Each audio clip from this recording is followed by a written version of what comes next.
Namaskar. In today's lecture, we are going to continue our essay of friendship by Francis Bacon. तो previous lecture में हमने पढ़ा कि bacon ने अपना ऐसे शुरू जब करते हैं तो वो एरिस्टोटल के एक पॉइंट ऑफ व्यू से शुरू करते हैं, जहाँ एरिस्टोटल जो है वो एक स्टेटमेंट जो वो देते हैं वो है whosoever is dilated in solitude is either a wild beast और अ गॉड। तो बेकन कहते हैं कि वो इससे पूरी तरह एग्री नहीं करते हैं, ये ट्रू है और कुछ अनट्रू भी है, क्योंकि उनका मानना है कि ये तो बिल्कुल ट्रू है कि जो भी पर्सन सॉलिट्यूड में रहना पसंद करता है वो एक वाइल्ड बीस्ट की तरह है, पर ये डिवाइन कैरेक्टर वाली बात वो उससे एग्री नहीं करते हैं।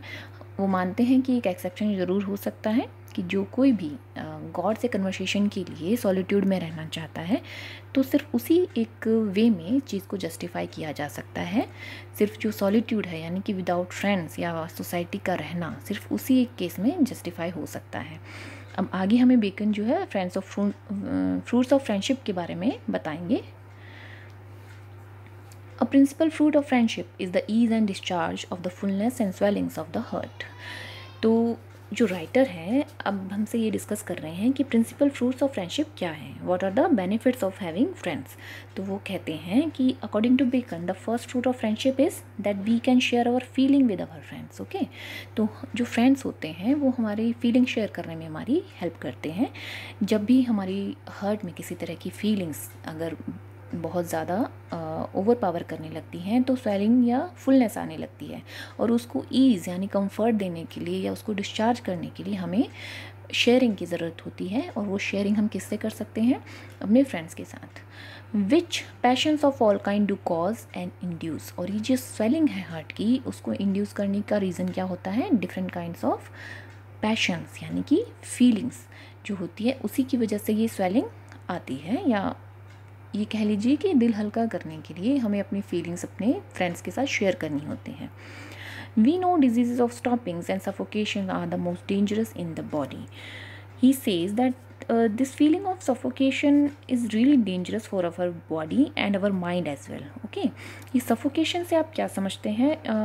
That suffocation that you are not sharing your feelings with others and that is why your mind is suffocating। okay, अगर हम mind की suffocation की बात करें तो ये तब होता है जब आप अपनी फीलिंग्स किसी के साथ शेयर नहीं करते तो आपको माइंड को सफोकेट करने लगती है। और अगर बॉडी के सफोकेशन की बात करें तो अगर आप एग्जांपल ले हार्ट अटैक का, तो उसमें अगर कहीं हार्ट में ब्लॉकेज आ जाती है या स्टॉपिंग्स हो जाती हैं तो उसकी वजह से हार्ट अटैक का खतरा होता है। तो यहाँ बेकन बात कर रहे हैं कि ये जो बीमारियाँ होती हैं जो कि स्टॉपिंग्स की वजह से सफोकेशन की वजह से होती हैं, ये सबसे ज़्यादा डेंजरस होती है बॉडी के लिए एज वेल एज माइंड के लिए भी। ओके, अब वो कुछ आपको एग्जांपल्स दे रहे हैं कि बॉडी की सफोकेशंस या ब्लॉकिंग्स को दूर करने के लिए हम कौन सी मीन्स यूज़ कर सकते हैं। He says that we can use different means to open the stoppings of any body part. जैसे कि एग्जांपल्स वो हमें दे रहे हैं। You may take sarza to open the liver. आप लीवर को ओपन करने के लिए sarza, steel to open the spleen, flowers of sulphur for the lungs, castoreum for the brain, but no receipt open the heart. यहाँ जो receipt word आप देख रहे हैं ये जो आर्केइक फॉर्म है रेसिपी वर्ड का, रेसिपी मीन्स विधि। वो कहते हैं कि कोई भी ऐसी विधि नहीं है कि आपका हार्ट ओपन कर सके, बट अ ट्रू फ्रेंड, बजाय एक सच्चे दोस्त के। यानी कि एक हार्ट ओपन करने का सिर्फ एक ही ज़रिया है, वो है आपका सच्चा दोस्त। To whom you may impart grief, जिसको कि आप अपने grief, joys, fears, hopes, suspicion, counsels and whatsoever lieth upon the heart to oppress it. इसके बाद वो कह रहे हैं कि बॉडी की ब्लॉकेज को दूर करने के तो डिफरेंट मीन्स हो सकते हैं, but there is only one way to open your heart and that is to share your all kinds of feeling with a true friend. You can pass on your grieves and joys and fears, hopes, suspicion, advice, counsel means advice and whatsoever and whatever you are feeling at that time you can share it with your friends। तो आप अपने दोस्त के साथ वो सारी feeling share कर सकते हैं जो उस वक्त आपके दिमाग में चल रही हैं। ये जो चीज़ है it's a kind of confession in a church. अब आप देखिए चर्च में ना कन्फेशन के लिए एक रूम होता है जहाँ अगर आपने कोई भी सिन किया है तो वहाँ जाकर आप उसे कन्फेस कर सकते हैं। कन्फेस करना यानी स्वीकार कर लेना, तो वहाँ उसको पार्डन कर दिया जाता है कि अगर आपने अपना सिन या गुनाह कबूल कर लिया है तो ईश्वर आपको माफ़ कर देगा। तो दोस्तों के साथ बातचीत करना या कन्फेस करना भी चर्च में कन्फेशन के समान ही माना है बेकर ने। ओके, अब वो आगे कहते हैं कि it is a strange thing to observe how high a rate great kings and monarchs do set upon this fruit of friendship. अब वो कहते हैं it is a strange thing that how important this fruit of friendship was for some great kings and monarchs. कुछ महान जो राजा और monarch थे उनके लिए ये फ्रूट ऑफ फ्रेंडशिप कितना ज़्यादा इम्पॉर्टेंट था, ये वो आपको बता रहे हैं। It was so important for them that they tried this fruit at the risk of their own position और सेफ्टी। कि ये जो फ्रूट ऑफ फ्रेंडशिप था, यानी कि किसी फ्रेंड के साथ अपनी फीलिंग शेयर करने का, ये उनको इतना ज़्यादा इम्पॉर्टेंट लगा कि उन्होंने अपना जो स्टेटस था, जो अपनी जो पद था, उसको भी उन्होंने दाव पर लगा दिया। एट द हैज़र्ड यानी रिस्क पे लगा दिया ऑफ देयर ओन सेफ्टी, अपनी ही सुरक्षा और ग्रेटनेस को दाव पे लगाते हुए। For princes, in regard of the distance of their fortune from that of their subjects and servants, cannot gather this fruit. अब वो क्या रीज़न बताते हैं कि राजाओं को दोस्तों की ज़रूरत क्यों पड़ी। He says that for princes it is really difficult to gather the fruit of friendship. Why? Because there is a difference of status between him and his subjects. What do you mean by subjects? Subject means प्रजा। अब वो कहते हैं कि राजा को इस fruit की ज़रूरत, फ्रेंडशिप की ज़रूरत क्यों पड़ी, क्योंकि उनमें फ्रेंड्स की बहुत कमी होती है राजा के पास। क्यों?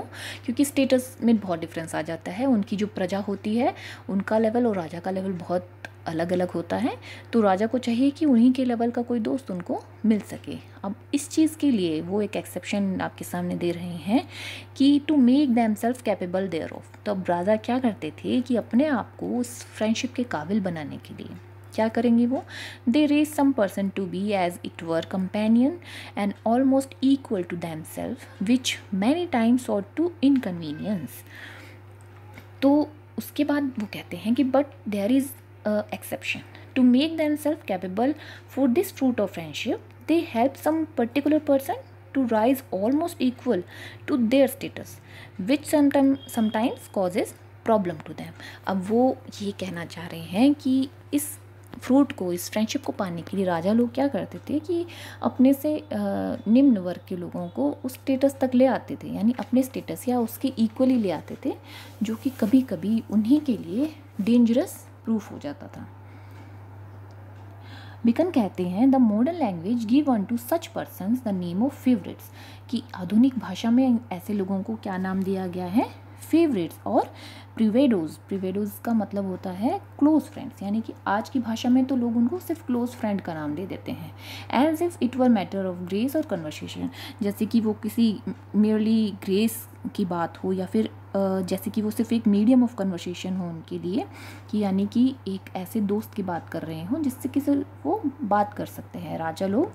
तो वो कहते हैं कि सिर्फ इतना ही नहीं था, but the Roman name attain the true use and cause thereof. But जो रोमन नेम इसको दिया गया है वो ज़्यादा सूट करता है। रोम में इसको क्या कहा गया, नेमिंग दैम पार्टिसिप्स क्यूरेरम। रोमन में इसको पार्टिसिप्स क्यूरेरम का नाम दिया गया। इसका मतलब होता है शेयरर ऑफ केयर्स। पार्टिसिप्स क्यूरेरम इसका मतलब होता है शेयरर ऑफ केयर्स, यानी कि they are the ones who share the anxiety and worries of the monarch. अब वो कहते हैं कि सिर्फ बातचीत करने वाले एक पर्सन के रूप में उनको जानना ठीक नहीं है, क्योंकि वो लोग थे जो उनकी एक्चुअल में उनकी एंग्जाइटी और वरीज को भी शेयर करते थे। तो जो रोमन नेम उनको दिया गया है पार्टिसिप्स क्यूरेरम यानी शेयरर ऑफ केयर्स, ये ज़्यादा एप्रोप्रिएट है ऐसे लोगों के लिए जिनको राजा ने अपने लेवल तक लाने में मदद की थी। Okay, for it is that which tied the note, क्योंकि यही वो क्वालिटी है जो उनके बीच में वो दोस्ती की गांठ को बांधे हुए है। And we see plainly that this had been done not by weak and passionate princes only. और हम देखते हैं इतिहास में कि ऐसा किया गया है, not by weak and passionate prince, सिर्फ कमज़ोर और आशा जिसको मतलब पैशन रहता है आगे बढ़ने का, सिर्फ उन्हीं प्रिंसेस ने ही दोस्ती की खातिर ऐसा नहीं किया, but by the wisest and most politic that ever reigned. But जो कि बहुत ही शातिर यानी वाइज थे, बहुत चतुर थे, और मोस्ट पॉलिटिक यानी कि राजनीतिक रूप से भी बहुत कुशल लोग, उन लोगों को भी दोस्तों की ज़रूरत पड़ती थी। उन्होंने अपने साम्राज्य में, अपने रेन में यानी राज करते टाइम, उन्होंने भी दोस्ती पाने के लिए इतना बड़ा रिस्क लिया और उन्होंने ऐसे लोगों को अपने स्टेटस तक पहुंचाया जो कि उनके ही स्टेटस को आगे जाकर नुकसान पहुंचाने लगे। Who have often times joined to themselves some of their servants। आगे वो कह रहे हैं कि ऐसे लोगों के एग्जाम्पल्स हिस्ट्री में हमें मिलेंगे कि जहाँ राजाओं ने अपने ही सर्वेंट्स को अपने ही लेवल पर लाकर खड़ा किया। whom both themselves have called friends, जो अपने आप को दोनों क्या कहते थे, दोस्त कहते थे, राजा और उसका servant. and allowed other likewise, और इसी प्रकार वो दूसरों को भी अलाउ करते थे to call them in the same manner, उनको इसी प्रकार बुलाने के लिए, क्या, फ्रेंड्स, कि वो एक दूसरे के फ्रेंड्स हैं, राजा और servant. Using the word which is received between private man, और ये फ्रेंड्स जो है एक ऐसा शब्द है जो सिर्फ निजी लोगों के साथ ही हमें यूज़ करना चाहिए, बट राजा जो थे उन्होंने सर्वेंट्स को भी अपने लेवल पर लाकर खड़ा किया। अब हमें रोमन हिस्ट्री के कुछ एग्जाम्पल्स बेकन दे रहे हैं जिनको हम एक एक करके पढ़ेंगे। सबसे पहला एग्जाम्पल है एल सुला और पोम्पे का। तो एल सुला जो थे, व्हेन ही कमांडेड रोम, जब वो रोम का शासन कर रहे थे, रेज्ड पोम्पे, उन्होंने पोम्पे को उठाया, टू दैट हाइट, उस हाइट तक, that Pompey wanted himself for Sulla's over match, कि वो पोम्पे जो था वो अपने आप को सुला से भी बेहतर समझने लगा। ओवर मैच यानी अपने आप को उससे भी बेहतर मानने लगा। वांटेड मीन्स बूस्ट करना यानी बढ़ा चढ़ा कर कहना। ओके, यहाँ जो ब्रैकेट में आप देख रहे हैं, after surnamed the great, यानी कि पोम्पे को बाद में क्या बोला गया, पोम्पे द ग्रेट, उसने अपने आप को द ग्रेट सरनेम भी दे दिया था। तो पोम्पे जो था उन्होंने एल्सुला को बिट्रे किया। पहले दोनों में बहुत अच्छी दोस्ती थी। ऐसा इसने कैसे किया वो देखिए। For when he had carried the consulship for a friend of his. अब देखिए काउंसलशिप जो होता था वो रोम में बहुत ही इंपॉर्टेंट एक पद माना जाता था। वो कहते हैं जब ये जो पोम्पे थे उन्हें अपने फ्रेंड के लिए ये पद पाना चाहा, अगेंस्ट द परस्यूट ऑफ सुला, किसके अगेंस्ट में, सुला के अगेंस्ट में। And that Sulla did a little resent thereat, तो सुला ने भी उनका विरोध किया था। And began to speak great, और वो बड़ी बातें भी करने लगे, किसके अपोजिट में, पोम्पे के अपोजिट में। अब उसके बाद क्या हुआ, Pompey turned upon him again, तो पोम्पे उन्हीं के अपोज में खड़े हो गए। And in fact bade him to be quiet, और उनको कहा, बेड हिम यानी उनको बोला, टू बी क्वाइट, चुप रहने के लिए। For that more men adore the sun rising than the sun setting, और ऐसा क्यों कहा, उन्होंने ये तर्क दिया कि ज़्यादातर लोग चढ़ते हुए सूरज को देखना पसंद करते हैं, ना कि डूबते हुए सूरज को। अब दूसरा एग्जाम्पल बेकन हमें दे रहे हैं जूलियस सीजर और डेसिमस ब्रूटस का। तो जूलियस सीजर जो थे, with Julius Caesar, Decimus Brutus had obtained that interest as he set him down in his testament। अब डेसिमस ब्रूटस को तो इतनी इंपॉर्टेंस दे दी जूलियस सीजर ने कि उसने उनको उतनी वसीयत में ही जगह दे दी।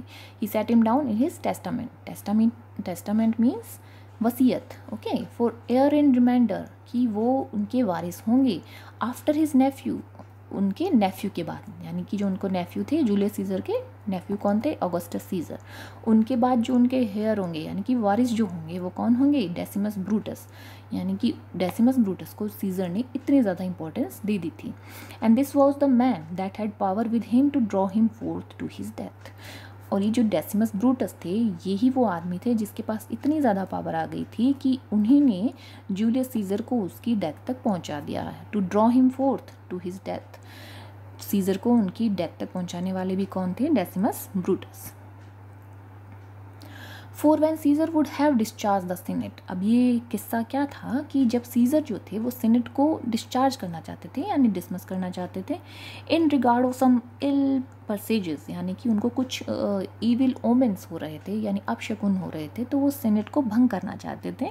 And specially a dream of Calpurnia, जो उनकी वाइफ थी कैल्पर्निया सीजर की, उनको कुछ ऐसे ड्रीम्स आ रहे थे और उनको अपशकुन की आशंका के चलते वो सीनेट को भंग करना चाहते थे। लेकिन दिस मैन कौन है, Decimus, lifted him gently by the arm out of his chair, उन्होंने सीजर को उनकी चेयर से हाथ पकड़ कर उठाते हुए कहा, टेलिंग हिम, उनको कहा, he hoped he would not dismiss the Senate, कि उसको ये उम्मीद है कि वो सीनेट को डिसमिस नहीं करेगा। कब तक? Till his wife had dreamed a better dream, जब तक कि उनकी पत्नी एक बेटर ड्रीम यानी कुछ अच्छा स्वप्न नहीं देख लेती। And it seemed his favour was so great as Antonius in letter which is recited verbatim in one of Cicero's Philippics called him Benefica. देखिए, अब ये जो एक सिसरो का एक वर्क है फिलिपी, उसमें एंटोनियस की एक स्पीच है वर्ड टू वर्ड, वहाँ पे वो डेसिमस को क्या बोलते हैं? बेनेफिका विच, यानी कि जो जादू करने वाली जो एन्चांट करने वाली जो होती हैं विच, उसका नाम उन्होंने किसको दिया है? डेसिमस को। क्यों? As if he had enchanted Caesar, ऐसा लग रहा था मानो उन्होंने सीज़र पर जादू कर दिया था। दैट इज़ वाई वो उनकी बात मानकर उन्होंने उस दिन सीनेट को भंग नहीं किया, और उसका रिजल्ट क्या हुआ कि कुछ एक सीनेटर्स ने मिलकर सीज़र को एग्जीक्यूट कर दिया। उसके बाद ऑगस्टस, एक और थर्ड एग्जाम्पल हमारे सामने है। Augustus raised Agrippa to that height as when he consulted with Maecenas about the marriage of his daughter Julia. Maecenas took the liberty to tell him that he must either marry his daughter to Agrippa or take away his life. There was no third way, he had made him so great. अब देखिए, ये कहानी है Augustus की और एग्रिपा की। Augustus जो थे वो भी रोमन एम्परर थे। उन्होंने एग्रिपा नाम के एक व्यक्ति को, जो कि द ऑफ मीन वर्ग, जो कि निम्न वर्ग से था, उसको इतनी ऊंचाइयों पे पहुंचा दिया कि व्हेन ही कंसल्टेड विद मैसीनियस, मैसीनियस जो थे उनके फेवरेट मिनिस्टर हुआ करते थे ऑगस्टस के, और ऑगस्टस चाहते थे कि उनकी बेटी जूलिया की शादी मैसीनियस से हो जाए। मैसीनियस ने उनको बहुत ही लिबर्टी के साथ ये चीज़ बोली कि देखिए, इधर you must marry your daughter to Agrippa और टेक अवे हिज लाइफ, या तो आप एग्रिपा से अपनी बेटी की शादी कर दीजिए या फिर एग्रिपा को जान से मार दीजिए, क्योंकि एक वही कंडीशन है कि मैसीनियस उसी केस में आप जूलिया से शादी कर सकता है। And there was no third way, he had made him so great. और वो कहते हैं कि इसके अलावा तीसरा कोई रास्ता नहीं है, क्योंकि उन्होंने एग्रिपा को बहुत ही हाई पोजीशन दे दी है, उसको बहुत ही ज़्यादा हाई पोजीशन अभी तक दे चुके हैं वो। अब एक और example, with Tiberius Caesar, Sejanus had ascended to that height as they were termed and reckoned as a pair of friends, यानी उन लोगों की दोस्ती तो बहुत ही ज़्यादा फेमस हो गई थी कि उनको पेयर ऑफ फ्रेंड्स कहा जाता था। Tiberius in a letter to him said, ये एक लैटिन फ्रेज़ आपको दिख रही है आगे। यहाँ एक और एग्जाम्पल जो हमें अभी देखने को इसमें मिल रहा है टिबेरियस और सीजेनस का, वो दोनों बहुत ही ज़्यादा अच्छे फ्रेंड हो गए थे कि उन्होंने अपने सीनेट को ये आदेश दे दिया कि उनके लिए भी एक ऑल्टर बनाई जाए उनकी फ्रेंडशिप के लिए, जैसे कि देवी देवताओं के लिए वेदी बनाई जाती है, उसी वे में उनकी फ्रेंडशिप को भी पूजा जाना चाहिए। ओके, तो उसके बाद वो हमें कहते हैं कि ये जो लैटिन फ्रेज आप देख रहे हैं, इसका मीनिंग यहाँ है, on account of our friendship I have not hidden these things. Okay, एक टिबेरियस ने लेटर लिखकर कहा कि सीजेनस और टिबेरियस जो आपस में फ्रेंडशिप है, वो कहते हैं मैंने ये चीज़ किसी से भी छुपाई नहीं है। And the whole senate dedicated an altar to friendship, और जो उनकी सीनेट को ये आदेश दिया गया कि ऐसी एक ऑल्टर यानी वेदी जो है उनकी फ्रेंडशिप के नाम पर बनाई जाए, जैसे कि किसी गॉडेस की बनती है, in respect of their dearness of friendship between them two, जो कि उन दोनों के बीच में थी। द लाइक और more was between Septimius Severus and Plautianus, Plautianus और सिवरस के बीच में भी कुछ इसी तरह की दोस्ती थी। For he forced his eldest son to marry the daughter of Plautianus. Plautianus की जो डॉटर थी उससे मैरी करने के लिए सिवरस ने अपने एल्डेस्ट सन को फोर्स किया था, and would often maintain Plautianus in doing affront to his son, और वो अक्सर जो थे प्लॉटिनियस को ही सपोर्ट करते थे जब भी वो उनकी डिसरिस्पेक्ट करते थे उनके सन की। प्लॉटिनियस जो थे अपने सन इन लॉ की जब भी डिसरिस्पेक्ट करते थे तो उनके ही फादर उनके ही खिलाफ खड़े हो जाते थे, यानी कि सिवरस जो थे वो हमेशा अपने ही दोस्त की साइड लेते थे। And did write also in a letter to the Senate, उन्होंने सीनेट को एक लेटर में ये लिख कर कहा कि by these words I love the man so well I wish he may overlive me, कि मैं इस आदमी को इतना पसंद करता हूँ कि मैं चाहता हूँ कि ही मे ओवर लिव मी, यानी कि वो मुझसे भी ज़्यादा ज़िंदा रहे।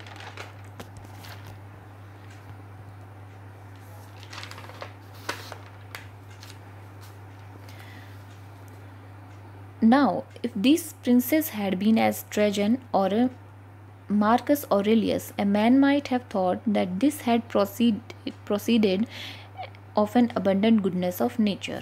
अब वो कहते हैं कि अगर हम मान लें कि ये जितने भी आपको अभी एग्जाम्पल दिए गए, ये जो थे ये ट्रेजन और मार्कस ऑरेलियस की तरह बहुत ही अच्छाई की वजह से ऐसा करते थे, तो ये चीज़ जस्टिफाई हो सकती है। But being man so wise, लेकिन इतने बुद्धिमान होते हुए भी, end of such strength and severity of mind, जो कि इतने कुशाग्र बुद्धि के थे और जिनमें इतनी स्ट्रेंथ थी, so extreme lovers of themself, जो खुद से इतना प्यार करते थे, it proved most plainly that they found their own felicity.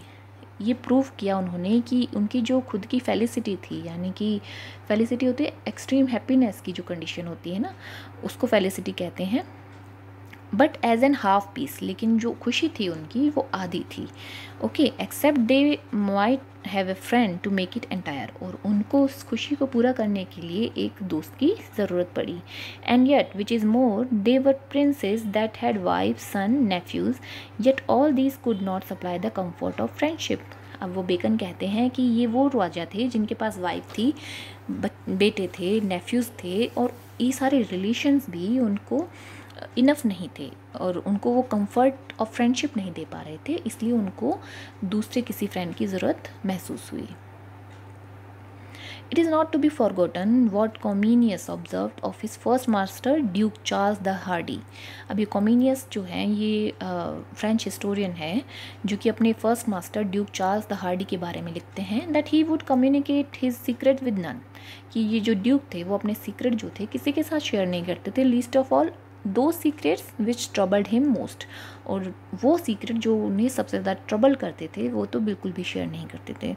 Where upon he goes on and said that towards his later time that closeness did impair, कि जब उनका डेथ का टाइम आने लगा तो ये जो क्लोजनेस थी, यानी कि शेयर ना करने की जो ये क्लोजनेस जो यहाँ पे आया है, ये है रिजर्व रहने की जो एक प्रवृत्ति होती है ना, जहाँ आप किसी से कुछ शेयर ना करें, इसे क्लोजनेस कहा है। Did impair and a little perish his understanding, उसकी वजह से जो उनकी अंडरस्टैंडिंग थी, मेंटल एबिलिटीज़ जो थी वो धीरे धीरे ख़त्म होने लगी। Surely Comineus might have made the same judgment also if it had pleased him of his second master। कॉमिनियस ने अपने सेकंड मास्टर के बारे में शायद यही जजमेंट किया होगा, लुई द 11th, जिसका नाम था Louis the 11th, whose closeness was indeed his tormentor, जिसकी शेयर ना करने की जो प्रवृत्ति थी उसके लिए टॉर्मेंटर यानी यातनादायी बन चुकी थी। The parable of Pythagoras is dark but true. अब आगे पाइथागोरस की जो पैरेबल है वो बेकन ने बताई है, कॉने एडिटो, यानी कि eat not the heart. Bacon कहते हैं कि certainly if a man would give it a hard phrase, हालांकि ये समझने के लिए थोड़ा मुश्किल है, डिफ़िकल्ट टू अंडरस्टैंड ये फ्रेज है। Those that want friend to open themself unto are cannibals of their own heart, कि जो लोग जिनके पास फ्रेंड्स नहीं हैं, to open themself unto are cannibals of their own heart, वो अपने ही हर्ट को खाने वाले मीट ईटर्स है, यानी कि जो अपने ही हर्ट को खा जाते हैं, बिकॉज वो अपनी फीलिंग शेयर नहीं कर रहे हैं तो वो अपने हर्ट को खुद ही डैमेज कर रहे हैं। But one thing is most admirable wherewith I will conclude this first fruit of friendship, लेकिन जो सबसे एडमायरेबल थिंग है जिसके साथ कि मैं फर्स्ट फ्रूट ऑफ फ्रेंडशिप को एंड करने वाला हूँ, which is that this communicating of a man self to his friend works two contrary effects, कि ये जो कम्युनिकेटिंग है मैन की दूसरे के साथ, ये दो कंट्रेरी इफेक्ट डालती है। For it redoubles joy, joy जो होता है उसको डबल कर देती है, and cut grief in half, और दुखों को आधा कर देती है। For there is no man that impart his joy to his friend but he joy the more. अब वो कहते हैं कि ये कॉन्ट्रेरी इफेक्ट है, क्योंकि वो कहते हैं कि उन्होंने आज तक ऐसा कोई इंसान नहीं देखा जो अपनी जॉय को शेयर करके अपने फ्रेंड के साथ और ज़्यादा खुश हो गया हो, and he joy the more, and no man that impart the grief to his friend but he grieve the less, और ऐसा भी कोई व्यक्ति उन्होंने नहीं देखा जो अपना दुख किसी फ्रेंड को देने के बाद उसका दुख आधा हो गया हो। So that it is in truth of operation upon A men's mind. अब बेकन कहते हैं कि ये सिर्फ माइंड पर किस तरह ऑपरेट करती है, ये चीज़ उस चीज़ पर ये डिपेंड करता है। क्योंकि कई बार फ्रेंडशिप बेनिफिशियल होती है, यानी कि ये माइंड पर डिपेंड करता है। क्योंकि हमने अभी प्रीवियस जो मोनार्क्स के एग्जाम्पल्स देखे उसमें आप देखते हैं कि उनको फ्रेंडशिप जो थी उनके लिए बेनिफिशियल नहीं रही, उनके लिए हानिकारक रही। ओके, तो यहाँ ये जो है माइंड टू माइंड डिपेंड करता है।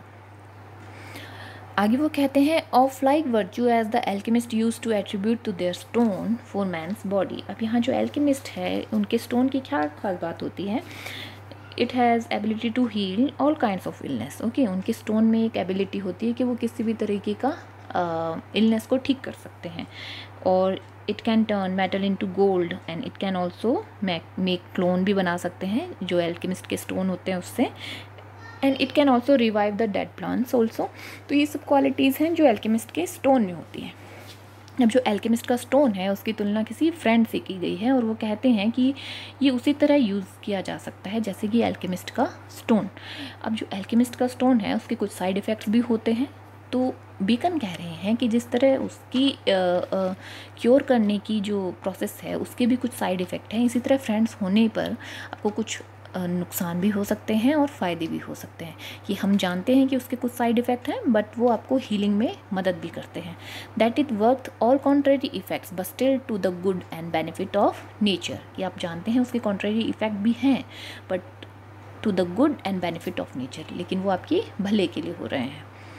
But yet without praying in aid of alchemist. तो वो यहाँ सिर्फ एल्केमिस्ट की थ्योरी का सहारा ना लेते हुए वो कह रहे हैं कि there is a manifest image of this, कि यहाँ पे क्लियर कट इमेज भी है। मैनिफेस्ट यानी clear in the ordinary course of nature, जो कि हम प्रकृति के ऑर्डिनरी कोर्स में देखते हैं। For in bodies union strength and cherished any natural action, कि बॉडीज़ नेचुरल बॉडीज़ जो होती हैं उसमें किसी भी तरह की जो पॉजिटिव फीलिंग होती है उसमें हमेशा बढ़ावा होता है। And on the other side weakened and dull any violent impression, कोई भी वायलेंट इम्प्रेशन जो होता है, फॉर एग्जांपल जो ग्रीफ होता है, यानी ग्रीफ वगैरह की जो वायलेंट या नेगेटिव इम्प्रेशंस है वो हमेशा डल पड़ जाते हैं या वीक पड़ जाते हैं। यही नेचुरल फिनोमेना है।